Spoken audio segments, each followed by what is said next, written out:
नमस्कार, आप सभी लोगों का स्वागत है हमारे खास प्रोग्राम में। प्रिय दर्शकों, आज के इस वीडियो के माध्यम से हम लोग चर्चा करेंगे पाठ संख्या 11 के बारे में। आजीव का निर्णय पर हमारा पाठ चल रहा है और ये पाठ संख्या 11 अभ्यास कुंडली के माध्यम से हम लोग समझने का प्रयास करते हैं कर्म क्षेत्र का निर्णय किस प्रकार से किया जाता है, कैसे हम ये प्राप्त करें कि इस जातक का जो कार्य क्षेत्र होगा वो किस क्षेत्र में होगा, कौन सा ग्रह कर्म का कारक बनेगा और उसके कारक तत्वों से संबंधित फिर उसका व्यापार होगा या नौकरी होगी।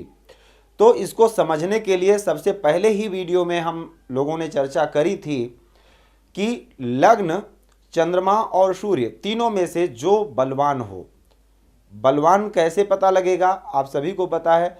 टेक्निकल के माध्यम से, कुंडली के माध्यम से आपको षडबल में प्राप्त हो जाएगा। तीनों में से जो बलवान हो उससे दशम स्थान का जो स्वामी ग्रह है वो नवांश में जिस राशि में स्थित हो उसके स्वामी के जैसा, उसके स्वामी के कारक तत्वों के आधार से जातक का कार्य होना चाहिए या कहना चाहिए। इस पत्रिका के माध्यम से हम लोग समझने का प्रयास करते हैं। ये जन्म पत्रिका D1 चार्ट यानी लगन चार्ट है और ये नवांश दोनों हमने चार्ट में बना रखा है। मकर लगन की पत्रिका है और लग्न से अगर हम सबसे पहले नंबर पर लग्न के आधार से समझने का प्रयास करते हैं, मानते हैं कि लग्न बलवान है तो लग्न से दशम स्थान में स्थित शुक्र और स्वामी भी शुक्र है। सबसे पहला सूत्र है कि लग्न से दशम स्थान में कर्मस्थे स्थित जो ग्रह है, फल दीपिका में पहला श्लोक के माध्यम से कहा गया है कि कर्मस्थे यानी कर्म स्थान में स्थित जो ग्रह है उसके कारक तत्वों से संबंधित जातक का कार्य कहना चाहिए। तो कर्म स्थान में स्थित, लग्न से दशम स्थान में स्थित शुक्र, अब यानी शुक्र के कारक तत्वों से संबंधित जातक का कार्य हो। दूसरे नंबर पर लग्न से दशम स्थान के स्वामी भी शुक्र हैं। अब तीसरे नंबर पर चंद्रमा से दशम स्थान के स्वामी शनि हैं और चौथे नंबर पर सूर्य कुंडली से अगर हम बात करें तो सूर्य कुंडली से दशम स्थान के स्वामी खुद सूर्य बनेंगे। जैसे एक बात का आपको विशेष रूप से और ध्यान रखना है कि जैसे लग्नेश बलवान है तो लग्न से दशम स्थान का विचार करेंगे, लेकिन अगर सूर्य बलवान है तो सूर्य से करेंगे, ना कि सिंह राशि से करेंगे। चंद्रमा बलवान है तो चंद्रमा से दशम स्थान का विचार करेंगे, ना कि कर्क राशि से करेंगे जो कि चंद्रमा की राशि है। इसका विशेष रूप से आपको ध्यान रखना है। अगर लग्न बलवान है यानी लग्नेश बलवान है तो लग्न से दशम स्थान, चंद्रमा अगर बलवान है तो चंद्रमा से दशम स्थान यानी चंद्रमा पंचम भाव में अगर स्थित है तो यहां से दशम 1 2 3 4 5 6 7 8 9 और 10 दशम स्थान के स्वामी बनेंगे शनिदेव। तो शनिदेव नवांश में जिस राशि में स्थित है उसके स्वामी के जैसा कार्य कहना चाहिए। सूर्य से अगर हम बात करें तो सूर्य अगर एकादश स्थान में स्थित हैं तो यहां से दशम 1 2 3 4 5 6 7 8 9 10 यानी अष्टम स्थान में सूर्य की राशि है। तो अब यहां के स्वामी ही सूर्य है तो सूर्य नवांश में जिस ग्रह की राशि में स्थित होंगे जातक का जो कार्य होगा, जो आय का स्रोत होगा वो उस ग्रह से संबंधित होगा। सबसे पहले नंबर पर हम लग्न से विचार करते हैं तो लग्न से दशम स्थान में स्थित भी शुक्र हैं और स्वामी भी शुक्र हैं दशम स्थान के। तो ये अगर नवांश में देखा जाए तो ये मीन राशि के स्थित है यानी गुरु के राशि में स्थित है, यानी जातक का कार्य गुरु से संबंधित होना चाहिए। गुरु के कारक तत्वों से संबंधित जातक का कार्य होना चाहिए, जो कि लग्न से 10वें स्थान में स्थित ग्रह व स्वामी ग्रह बताते हैं। दूसरे नंबर पर अब चंद्रमा से देख लेते हैं। चंद्रमा से अगर देखा जाए तो चंद्रमा से दशम स्थान के स्वामी शनिदेव हैं। अब शनिदेव नवांश में अगर देखा जाए तो धनु राशि में स्थित हैं। ये भी बृहस्पति की ही राशि है, ये भी बृहस्पति की राशि है, यानी ये भी यही कह रहे हैं कि जातक का कार्य गुरु से संबंधित होना चाहिए, गुरु के कारक तत्वों से संबंधित होना चाहिए। तीसरे नंबर पर अगर हम सूर्य की बात करें तो सूर्य से दशम स्थान के स्वामी खुद सूर्य हैं। अब सूर्य नवांश में किसके राशि में है? मीन राशि में है। ये जन्म पत्रिका 14 दिसंबर 1986 सुबह 11:50 जन्म स्थान फ्रांस का है। ये ऐसे जातक की पत्रिका है जो एक बैंक में मैनेजर हैं। देखिए, हम यहाँ पर अगर शुक्र बैठे हैं तो शुक्र फेमसता के कारक हैं।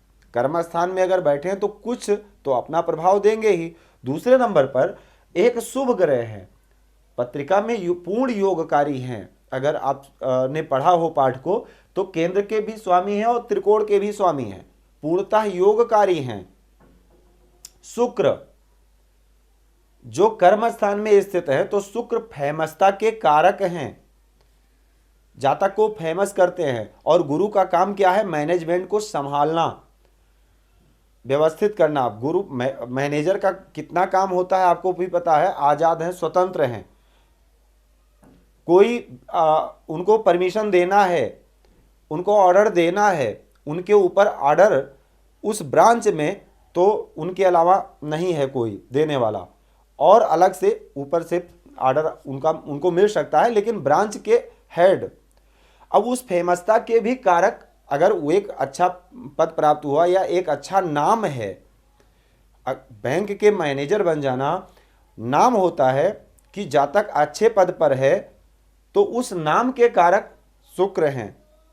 दूसरे नंबर पर अब योगों में भी अगर देखा जाए तो धन स्थान के स्वामी लाभ स्थान में हैं। लाभ स्थान के स्वामी मंगल जो कि धन स्थान में हैं, ये एक बहुत सुंदर योग है।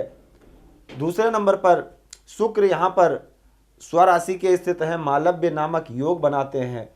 और बुध की अगर बात करें तो बुध भाग्य स्थान के स्वामी हैं। शनि देव लग्न के स्वामी हैं और दोनों एक साथ स्थित हैं लाभ स्थान में। तो भाग्य का स्वामी अगर लाभ स्थान में हो तो ऐसे जातक का तो वैसे ही भाग्य काफ़ी अच्छा कार्यगत होता है। विशेषता अगर देखा जाए तो चंद्रमा सप्तम के स्वामी हैं और पंचम स्थान में बैठे हैं। सप्तम स्थान देखिए, शुरुआत में बताया गया है कि दशम से दशम, भावत भावम का सूत्र लगाएंगे अगर तो दशम से दशम का अगर विचार करते हैं तो यहाँ के स्वामी चंद्रमा हैं और ये बैठे कहाँ हैं? अपने से एकादश, अपने से 11वें घर में बैठे हैं और यहाँ पर उच्च के होकर के बैठे हैं। लग्नेश का भी प्रभाव है, वो एक अलग बात है, शनि भी हैं वो, लेकिन लग्नेश का भी प्रभाव है, चतुर्थेश का भी प्रभाव है और भाग्येश का भी प्रभाव है। साथ में कर्म स्थान से एकादश स्थान यानी सूर्य का भी प्रभाव है। तो ये कर्म के लिए बहुत अच्छे हैं। फिलहाल लग्नेश और सप्तमेश का दृष्टि संबंध, लग्नेश, सप्तमेश और चतुर्थेश ये दोनों केंद्र के स्वामी हैं, चंद्रमा और मंगल। फिलहाल मंगल भी अगर देखा जाए तो चंद्रमा को प्रभावित करते हैं अपनी चौथी दृष्टि से। तो इस प्रकार से आपको फलित करना है, समझना है। इसमें इस पत्रिका में अगर देखा जाए तो तीनों सूत्र यही इशारा कर रहे हैं कि जातक का कैरियर गुरु से संबंधित हो और गुरु स्वतंत्रता के कारक हैं। गुरु कहीं ना कहीं मैनेजमेंट को संभालते हैं, नियंत्रण करते हैं। तो कुल मिलाकर के इस प्रकार से आप सूत्रों को लगाएंगे, बहुत ही सरलता से आपको समझ में आएगा। इसके बाद अगले वीडियो में हम लोग जानेंगे कि किस प्रकार से योग बनने पर जातक नौकरी करता है और किस प्रकार से योग जब बनते हैं तो जातक व्यापार क्षेत्र में जाता है। व्यापार और नौकरी के अंतर को समझना है अगले वीडियो में। तो अगर वीडियो आपको अच्छा लगे तो इसको आगे बढ़ाते रहिए, समझते रहिए। और अगर आपका भी कोई प्रश्न है अपने जीवन से संबंधित तो स्क्रीन पर दिए गए नंबर पर संपर्क कर सकते हैं। जय सिया राम। भूमि, भवन, वाहन, धन संपत्ति, शादी, व्यापार एवं संतान आदि से संबंधित समस्याओं से हैं परेशान और चाहते हैं उसका संपूर्ण निदान, तो ज्योतिर्विद अमरीश तिवारी जी से तुरंत संपर्क करें। हमारे संपर्क सूत्र हैं 9718504998। हमारे यहाँ वैदिक ब्राह्मणों के द्वारा सभी प्रकार के पूजा पाठ, कर्मकांड, यज्ञ अनुष्ठान, विवाह, गृह कलेश, काल सर्प दोष व नवग्रहों की पूजा आदि कराई जाती है। हमारे यहाँ सभी प्रकार के यंत्र, राशि रत्न, कवच, जन्मपत्री एवं रुद्राक्ष सिद्ध किए जाते हैं।